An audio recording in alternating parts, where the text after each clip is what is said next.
नमस्कार, आवाज़ इंडिया के खास कार्यक्रम हमले का इनसाइड में आप सभी का स्वागत है।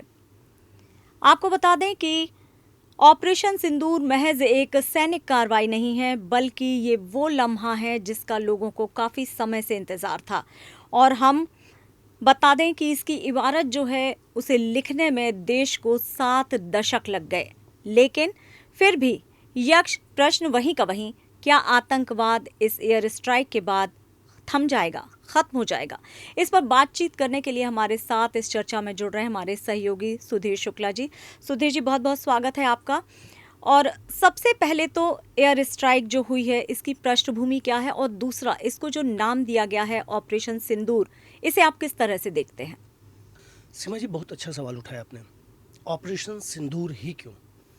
तो आपको बता दें कि पहलगाम में जिस ढंग से आतंकी गतिविधि को अंजाम दिया गया, जी। वो पर्टिकुलर स्पेस या वो जो पर्यटक स्थल है वहाँ कपल्स ज़्यादा जाते हैं। और आपने खबर देखी होगी कि जो कई न्यूली कपल्स थे वो वहाँ गए थे और उनकी मांगों का सिंदूर वहाँ उजड़ा था। जी। तो सरकार अपनी तरफ से ग्लोबल डायस्पोरा को एक मैसेज देना चाहती है कि ये बदले की भावना तो है, बदला लेने की सोच तो है, लेकिन इसके पीछे कहीं न कहीं एक इमोशनल बॉन्डिंग है। तो सरकार ने अपनी तरफ से ये भी मैसेजिंग देने की कोशिश की है कि ये सिर्फ एक सामरिक लड़ाई या आतंक के खिलाफ लड़ाई नहीं है, बल्कि हमारे देश की जो निर्दोष जनता, जो पर्यटक और खासकर वो कपल, किन्हीं की 3 महीने पहले शादी हुई थी, किन्हीं की 4 दिन पहले शादी हुई थी, किन्हीं की 7 दिन पहले शादी हुई थी, तो जो उनके सिंदूर जुटे हैं उनके लिए हम ऑपरेशन कर रहे हैं। तो संवेदना के साथ एक स्ट्रेटजिकल गेम और बहुत सोच समझ के, मुझे लगता है जिसने भी ये नाम सजेस्ट किया होगा उसने इसके बहुत लंबे दूरगामी परिणाम देखे होंगे। जी बिल्कुल। कि अगर आप यूरोपियन और अमेरिकन कंट्रीज़ को देखें तो इस तरह की इमोशनल बॉन्डिंग पर वो बहुत ज़्यादा यकीन करते हैं और इससे रिवेंज की भावना कहीं कहीं दबती है। सीमा जी। जी बिल्कुल। और जो महिलाएं वहाँ पर मौजूद थी जिन्होंने अपना सुहाग खोया है, तो जाहिर सी बात है उनको भी एक कहीं ना कहीं सुकून ट्रू। मिला होगा कि ट्रू। ये वही लोग थे जिन्होंने हमारा घर उजाड़ा है, मेरा एकदम सही। सिंदूर उजाड़ा है। बिल्कुल। प्रभाव की बात करेंगे यहाँ पर सुधीर जी की, अगर इस एयर स्ट्राइक से देखें तो कितना प्रभाव पड़ेगा हमारे इंटरनल जो देश है उस पर, ग्लोबल पॉलिटिक्स पर, या फिर कहें कि आतंकवाद की लड़ाई पर, कि क्या इस एयर स्ट्राइक के बाद हम कहीं देखेंगे कि आतंकवाद थमेगा? सीमा जी, बहुत गंभीर सब सवाल है और इसके बड़े दूरगामी परिणाम होंगे। मैं एक एक करके आपके सवाल पे आता हूँ। आपने कहा कि इंटरनल पॉलिटिक्स पे क्या असर जी होगा। बिल्कुल। तो जो इस पूरे मामले का आयाम है ना, बहुत ही बड़ा है। लेकिन चूंकि हम डेमोक्रेटिक कंट्री में रहते हैं तो विश्लेषण उसका भी किया जाना चाहिए। लेकिन जिस ढंग की ये समस्या है, हमें इंटरनल पॉलिटिक्स के इम्पैक्ट को अगर आज की तारीख में हम उसको कम करके आके या नहीं उस पर डिस्कशन करें तो ज़्यादा बेहतर होगा। लेकिन फिर भी आपने सवाल उठाया, तो निश्चित तौर पे मोदी सरकार को आगामी विधानसभा का जो चुनाव बिहार में होने वाला है, आप सड़क पे जाएं, लोगों में अजीब सी एक उत्तेजना है, एक उत्साह है, एक खुशी है। और अगर ये महाराष्ट्र और मुंबई में बैठे लोगों के साथ है तो आप सोचिए पूरे देश में है। और नॉर्थ में इस तरह की इमोशनल फीलिंग बहुत ज़्यादा होगी। और बिल्कुल अगर आपको याद अटैच होगा कि लोग। पहलगाम का बिल्कुल। अटैक जो हुआ था, अंतिम चरण के चुनाव में 50% से ज़्यादा मतदान हुआ था और उसने डिसाइसिव फैक्टर अदा किया था 2019 के चुनाव में। जी। जहाँ तक आप इंटरनेशनल ग्लोबल डायस्पोरा पॉलिटिक्स की बात कर रही हैं, तो एक चीज़ बहुत ही अहम है सीमा जी, अगर आप गौर करें, विश्व की पॉलिटिक्स में आज़ादी से लेकर अब तक भारत की छवि एक ऐसे देश की रही है जो हमेशा बहुत ही रिसेसिव या बहुत ही शांति प्रिय। प्रोटेक्टिव रहा है। जी। बट मोदी गवर्नमेंट के आने के बाद ये चीज़ें धीरे धीरे बदली हैं। और आपको बताएं कि आज का ये निर्णय भारत के प्रति पूरी दुनिया का नज़रिया बदलेगा। और ये जब नज़रिया ग्लोबल पॉलिटिक्स में लोगों का बदलता है, दुनिया के देशों का बदलता है, उनके राष्ट्राध्यक्षों का बदलता है, तो उसका इम्पैक्ट कहीं न कहीं जी। जो इस कृतित्व को करने वाले आतंकी हैं उनके ऊपर भी पड़ता है। और जी। यहाँ एक चीज़ हमें नहीं भूलनी चाहिए कि पाकिस्तान बतौर स्टेट या पाकिस्तानी आर्मी बतौर मुख्य किरदार, थोड़ा सा कड़वा लगेगा पाकिस्तान को या पाकिस्तान की सेना को, लेकिन मैं बहुत साफगोई से अगर स्पष्ट शब्दों में कहूँ सीमा जी, तो आसिफ मुनीर वर्दी में एक इन सारे के सारे सिंडिकेट का मुखिया है। तो लश्कर, इंडियन मुजाहिदीन, लश्कर तोयबा की जो बात करते हैं ना, वो जी। इन सब का मुखिया है। वर्दी में बैठा सबसे प्राइम टेररिस्ट। भारत ने गलती क्या की इतने सालों के बाद? आज तक बतौर स्टेट उनके स्टेट को कभी चुनौती नहीं दी। एक उदाहरण से आप समझिए, आज पाकिस्तान में 25,000 रजिस्टर्ड मदरसे हैं और 15,000 बिना रजिस्टर्ड, 40,000 मदरसे हैं। जी। और आप उनको सोचें कि एक मदरसा एक साल में अगर एक टेररिस्ट पैदा करे तो 40,000 टेररिस्ट हर साल पाकिस्तान पैदा करता है। तो आप सोचें कि उनको चिंता ही नहीं कि उनके लोगों को कितना मारे, तो टेररिस्ट को मार के भारत ये जंग कभी नहीं जीत सकता। इस लड़ाई ने यह साबित किया कि अब टेररिज्म की एक कीमत है, और जब पाकिस्तानी सेना और बतौर स्टेट पाकिस्तान को इसकी कीमत चुकानी पड़ेगी तो उस पर थोड़ी बहुत लगाम ज़रूर लगेगी सीमा जी। जी बिल्कुल। और अगर अब इस एयर स्ट्राइक के बाद हम आगे देखें तो अब क्या भारत की ओर से जो पाक को एक तरह से ऑपरेशन सिंदूर नसीहत के तौर पर लेना चाहिए, लेकिन क्या आपको लगता है कि इससे पाक का डीएनए बदलेगा? आपके सवाल में ही इसका जवाब है सीमा जी। जब से पाकिस्तान का जन्म हुआ है जी।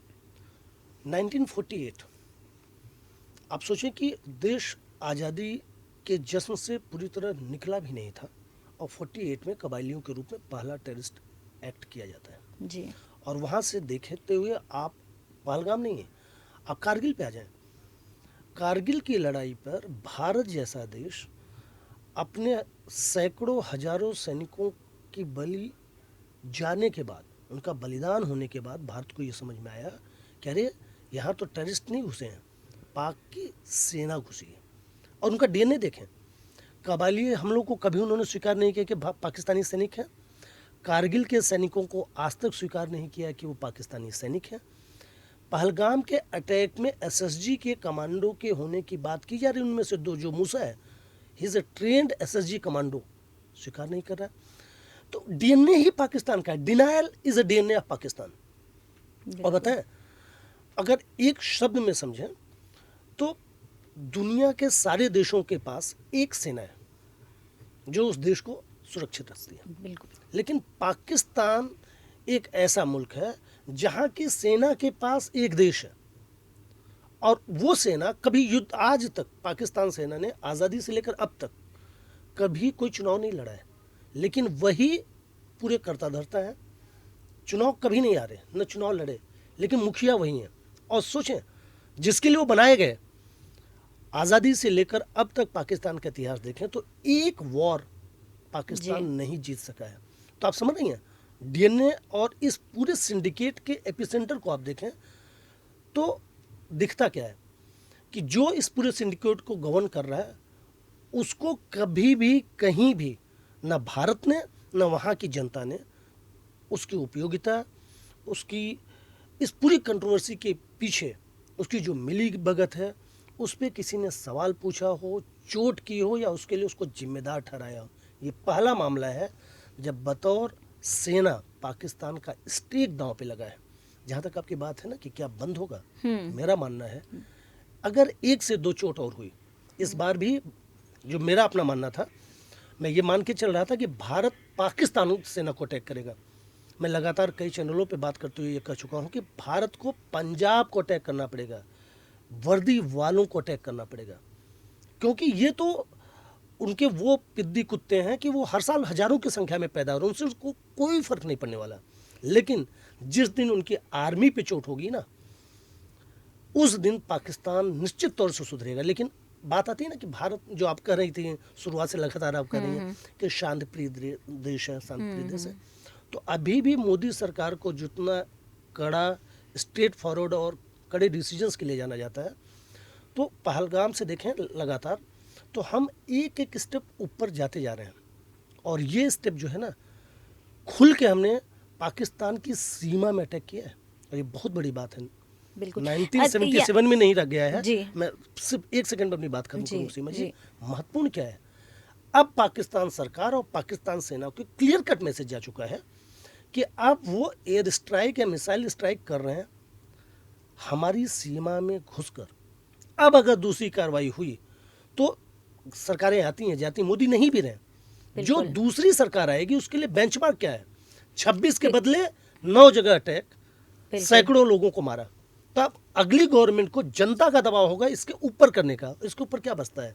वही आपका जवाब है, और उसी से पाकिस्तान सुधरेगा। सीमा जी, जी, बिल्कुल सुधरेगा, लेकिन अभी जिस तरह के हालात बने हुए, जिस तरह की कंडीशन, भले ही वो पाकिस्तान की तरफ से गीदड़ भभकियाँ आ रही हैं, बोल रहा है कि नहीं ये जो अटैक एयर स्ट्राइक हुई है इसका जवाब वो भी देगा, आपको लगता है आगे क्या हो सकता है? ये सबसे फ्यूचरिस्टिक क्वेश्चन है सीमा जी। और अगर पाकिस्तान की सुबह से लेकर अब तक उनकी पॉलिटिकल डायस्पोरा की और डिफेंस के लोगों की बयान देखें तो आपको समझ में आएगा कि डिफेंस मिनिस्टर ने कहा कि अगर भारत, डार का बयान है आज जी। सुबह, और ट्वीट भी किया उन्होंने कि अगर भारत ऑपरेशन सिंदूर को यहीं पर रोक देता है तो पाकिस्तान कोई भी उकसावे की कार्रवाई नहीं करेगा। लेकिन 2 बजे तक सेना का बयान आता है कि ये हमारी संप्रभुता पर हमला है और हम सही समय पर इसका जवाब देंगे। जी। अब ये सिर्फ 2 बयान, अलग बयान के रूप में इसको मत देखें, ये पाकिस्तान की ज़मीनी हकीकत आज की तारीख में। जो आपका सवाल है ना कि अब आगे क्या, तो आगे की बात यह है कि इसको समझने के लिए पाकिस्तान की अर्थव्यवस्था समझना पड़ेगा, पाकिस्तान की ग्लोबल कंट्रीज से मिल रही समर्थन और विरोध को देखना पड़ेगा। यूएनएससी में लिटरली डांट पड़ी है सीमा जी। जो 10 अस्थायी सदस्य होते हैं उनमें से एक अस्थायी सदस्य पाकिस्तान है, जिसने प्रस्ताव लाया पहलगाम अटैक की निंदा के लिए। लेकिन रसिया से लेकर तमाम देशों ने इतनी डांट दी है कि जुबान नहीं खुल पाई, और उनका तथाकथित कि प्रशांत महासागर से गहरा और हिमालय से ऊंचा जो मित्र चाइना है, वो यूएनएससी की उस मीटिंग में चुप रहा। बिल्कुल। और आवाज़ इंडिया के दर्शकों को समझना होगा कि अब पाकिस्तान नितांत अकेला हो चुका है। उसकी जीडीपी और फॉरेन जो रिजर्व एक्सचेंज है वो सिर्फ 12 बिलियन पड़ा है। 18 बिलियन डॉलर उसकी कर्ज की ब्याज की देनदारी है। तो आप सोच लें कि क्या अफोर्ड कर सकेगा पाकिस्तान। और पाकिस्तान तब तक अपनी माद में छिपा रहता है जब तक वो ये समझता है कि मैं बाहर निकलूंगा तो मारा जाऊंगा। और पाकिस्तान आज की तारीख में उसी स्थिति में है कि अगर वो माद से बाहर आया तो मारा जाएगा। जी, तो मेरा मानना है कि पाकिस्तान कोई उकसावे की कार्रवाई नहीं करेगा। चलिए, तो ये अच्छी ही बात है, क्योंकि भारत हमेशा से कहता आया है कि वो शुरुआत नहीं करेगा, लेकिन अगर आप उसे छेड़ोगे, अगर आप उसे कुछ ना कुछ ऐसा करोगे कि जिससे वो भड़क जाए, तो फिर वो जवाबी कार्रवाई ज़रूर करेगा, और उसका खामियाजा जैसे फ़िलहाल पाकिस्तान भुगत रहा है तो उसे आगे भी भुगतना पड़ेगा अगर वो नहीं संभलता है तो। फिलहाल इस चर्चा के लिए सुधीर जी बहुत बहुत धन्यवाद आपका। Thank you, thanks a lot.